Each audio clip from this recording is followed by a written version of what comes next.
Pinabahang lumala ang baha sa Calasiao, Pangasinan sakaling tumaas pa ang level ng tubig ng Marusay Sinucalan River na ngayon po ay nasa critical level na.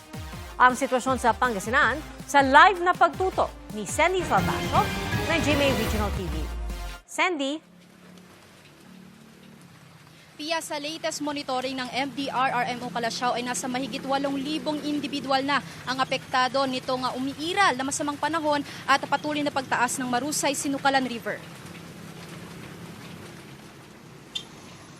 Umabot na sa critical level na 2.71 meters o 8.9 feet above normal level ang Marusay Sinucalan River sa Calasiao, Pangasinan.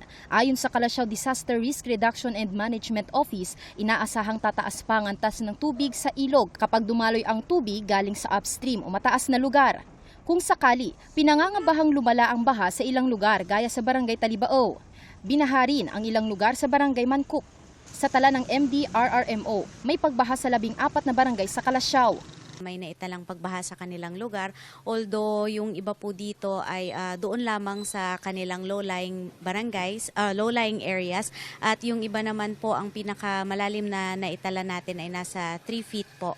Kanina nag-ikot ang lokal na pamahalaan sa mga low-lying areas para tignan ang epekto ng nagdaang bagyong Maymay at pagtaas ng tubig sa ilog. Sa San Nicolas, sarado pa rin ngayong araw sa lahat ng sasakyan ang Villa Verde Road. Ilang bahagi ng kalsada kasi ang nasira ng mga bumagsak na bato at lupa. Patuloy ang assessment sa pinsala para sa kinakailangang hakbang sa pag-aayos dito.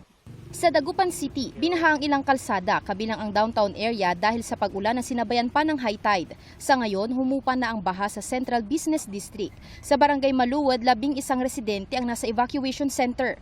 Lumipat ko dahil malalim na to sa amin. Patuloy tayo nagmo-monitor, kinakausap din natin yung mga nasa low-lying areas.